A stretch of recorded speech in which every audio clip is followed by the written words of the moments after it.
Wavubada, Tizakina Bozag. Skiba you move. Benaza Scheiben. Damsanu? Fuma, yeah. That iconic gibberish sort of dialect can be recognized by most gamers, even those who don't or didn't find themselves building their own houses, going to their imaginary jobs, or setting their houses on fire. By accident, of course. I'm talking about the Sims franchise, of course, one that has sold over a combined 200 million copies and one that I have been interested in for quite some time. But none in the entry is more interesting to me than the two particular titles that focused on multiplayer gameplay, one that we will be covering alongside its various offshoots in this video. People often wonder what would happen if The Sims went online, but very few know that it actually already did, in a big way in the form of The Sims Online, which launched back in 2002. It even featured the original creator Will Wright. The Sims Online, despite bearing The Sims name, didn't share any of the same fanfare as the mainline series, and although it existed for 6 years, it never properly found its footing, even despite a reboot attempt before being shut down in 2008 officially. On the Death of a Game series, we take titles like The Sims Online and chronicle them with a timeline in an attempt to gather evidence that we can then use to solve the case and answer the question: why did The Sims Online die? Pay attention to the clues along the way, as you will need them at the end for the final deduction. Customize your social avatar, or sim, and pick your job of choice, detectives. It's time to get to simming.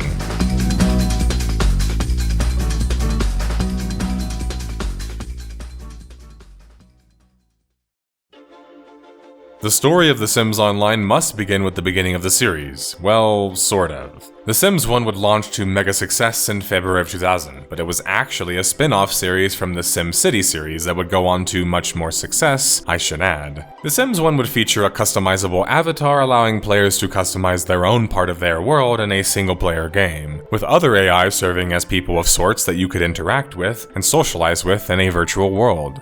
The Sims was a Sim-style game having basic needs that must be met and satisfied with a limited time and day and night cycle. In a sense, it seemed like the perfect candidate for being an online game, despite having success offline.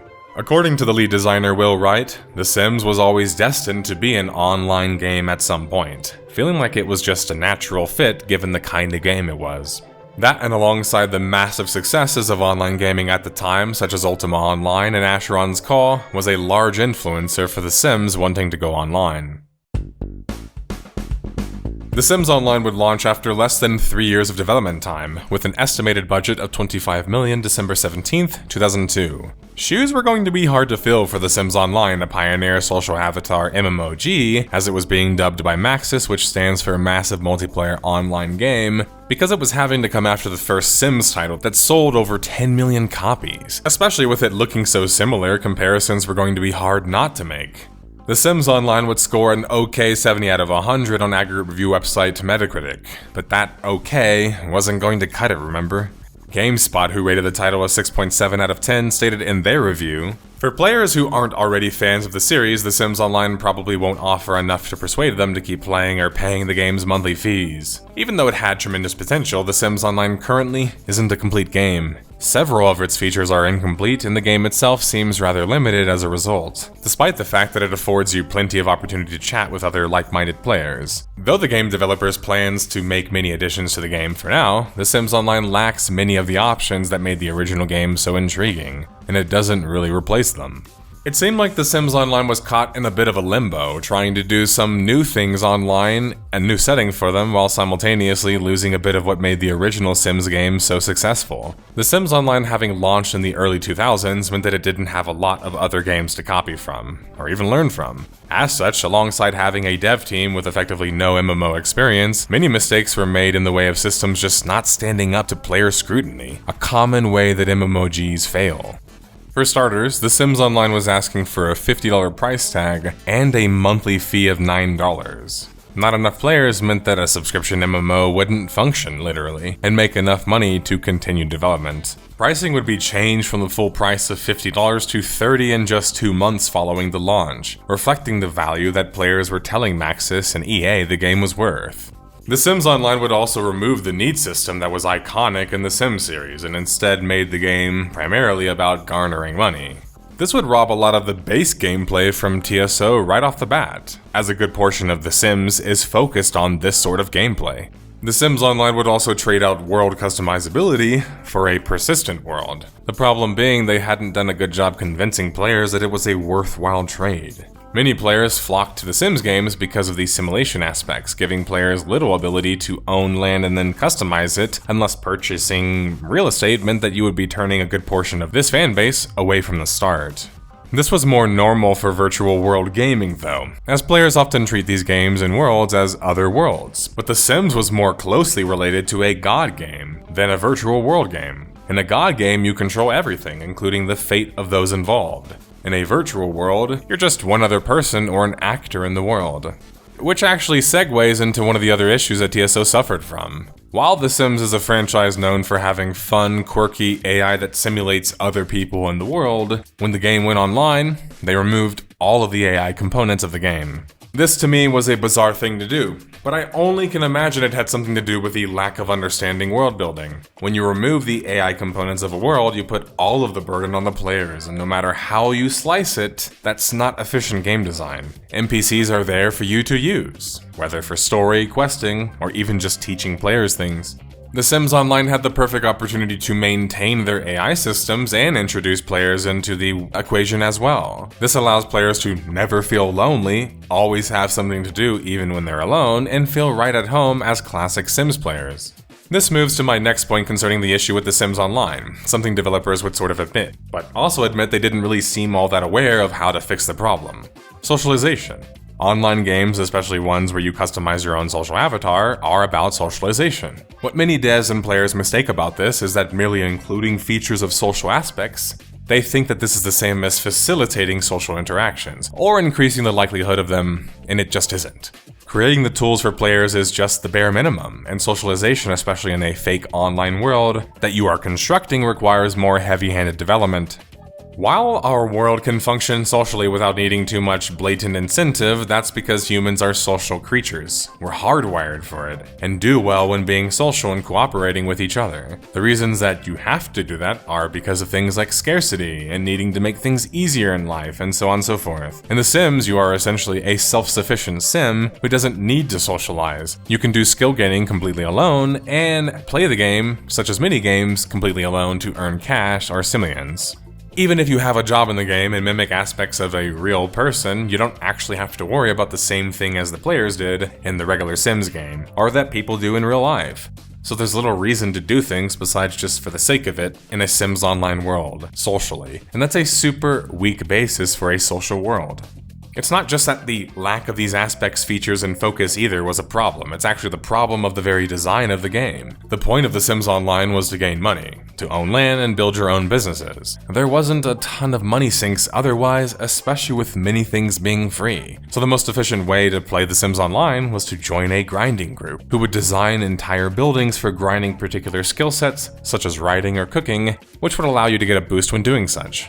Socialization would sometimes happen there, but to be honest, most of it was AFK gameplay, the bane of socialization. While there are some unique jobs and things to do in The Sims Online when compared to the other Sims titles, they were still fairly limited, and still mostly ended up in repetitive gameplay without much variance. While that is the core of The Sims, period, in a sense, there is more to the game than just doing the same thing over and over again. There's also variance being brought in from events throughout the game, limited time, and the need for Maslow's hierarchy of needs of sorts. None of that was here in The Sims Online, making it both a lackluster online game and a lackluster Sims game at the same time. A rocky launch was standard fare for most online virtual worlds though, and many of them lacked the fanfare and name recognition that TSO had, so there was still plenty of hope that the game could or would improve. The Sims Online would reportedly have 20 plus features and additions added over the course of the next year, though many of them were already promised as launch features. Progress was still being made on the title regardless. The competition, however, would only get stiffer by the next year. With Habbo Hotel already in circulation and quite successful, and yet more famous world social avatar games entering the fray, such as Second Life joining the fray in June of 2003, competition was looking fierce. While Habbo Hotel played very similarly to The Sims, it was a pared-down version. The Second Life, on the other hand, was what The Sims Online wanted to be in many ways and more. In The Second Life, you could create your own avatar however you choose, literally. And the game's economy was immense, allowing for purchase of real estate numbering worth in the thousands and thousands of USD. On top of having a multi-tiered subscription plan, The Second Life didn't feel like it was restricted by being a Sims game, and thus the benefits were clearly seen from that. The game focused far less on gameplay in a traditional sense and more on a social avatar style of gameplay and socialization, something The Sims Online was severely lacking in. By this point, TSO had around 40,000 subscriptions, which, although not horrible, just wasn't anywhere near the numbers that they were needing to impress their EA corporate overlords. These were just not realistic expectations given the kind of game that they were making and pioneering essentially. Expectations were so unbelievably high, even the lead designer, Will Wright, expressed this much. All we can do on the project is fail, because everyone is expecting success. They told us from the beginning this is the most important project at EA. There was a serious fear that EA wouldn't give them the time they needed to grow their virtual world over time, which is something that all online titles need to succeed. In a bizarre turn of events, and this is where I enter the story, and yes, I'm in this one, The Sims would launch a console title dubbed The Sims Bustin' Out on PS2, and the game would feature a multiplayer version that was actually very similar to The Sims Online. I was at a friend's house very young, and he happened to have this game, and I remember playing it online and being shocked that you could even do that in the first place. It made The Sims Busting Out, despite the name sounding like it's from a porno, one of my favorite The Sims games. The problem, and why I mention it despite wanting to include part of my origin story here, is that when you're able to do this on an actual Sims game, then what's the actual point of The Sims Online anymore? Because in The Sims Busting Out, you got co-op, online play, and single-player play, which is a ton of options to enjoy the game. The Sims Online wasn't that attractive of an option, even amongst its own stablemates. Despite the struggle, subscription numbers would rise to their highest ever, at 105,000 subscriptions by the end of the year. The Sims Online might have had a rocky start, but it was finally picking up some steam. WoW launched November 2004, and so did EQ2 the same year. The point is that big popular titles started launching and started changing how video games were being not just played, but even the expectations surrounding them, especially in the online gaming world. WoW would bring with it the blockbuster effect like the Titanic would do to movies, and now expectations were far beyond just 100,000 subscriptions and upwards to the millions. This made it difficult for titles like TSO to even exist, as it was nearing 2 years of live and already looking incredibly outdated, as most online games did who launched in the early 2000s. The population data would reflect that, as it would shrink down to just 80,000 subscribers by the end of 2004. TSO had a fanbase, but was a smaller core fanbase, and that just wasn't good enough for EA with their major IP Sims. TSO would be reported more publicly to be struggling by 2005, and things would only get worse for the game after a glitch was introduced that took developers a bit too long to respond to. The glitch allowed players to utilize a coat rack to make, essentially, unlimited money, and although it was eventually patched out, the economy was just never the same. While some might think that this is the moment that broke the economy, if you'd like to call it that in The Sims Online, was always pretty perfunctory in the first place. With little money sinks and little ways to actually spend the money that you could earn, a busted economy just made matters worse, with mass inflation now added to the whole affair. TSO was trying to build their economy over time, not having launched with a proper one. But 3 years later, a major economy-breaking glitch like this was kind of a death knell. Will Wright would depart the project sometime in 2005, going to work on and spearhead the famously ill-fated Spore title. Club Penguin would launch October 24th, 2005, when it would go on later on to be sold for nearly $500 million. It was like every social avatar game around TSO was raking in success, except arguably the best-known social avatar IP in the world, The Sims. This shows that it's not just about name recognition, and that sometimes being at the right place and right time is more important than being first. It's hard to change the public perception of your game in the public world, and the perception of The Sims Online was that it just wasn't good enough to be a Sims game, and it wasn't good enough to compete with the other more social-focused virtual worlds. Development over the course of the next couple of years would greatly slow down, with The Sims Online looking more and more aged. Its subscription numbers would drop down to a mere 15,000 players. Luke Bartlett, who was involved in the original development of The Sims 1, was now a senior VP at EA. He would re-enter the picture, grabbing a team and beginning to work on a revival of sorts, dubbed Project TSO-E. TSO-E would feature many new updates and major enhancements reportedly. EA, or Maxis, as they were acquired by them a decade ago, in March of 2007 would begin their development of the revamp.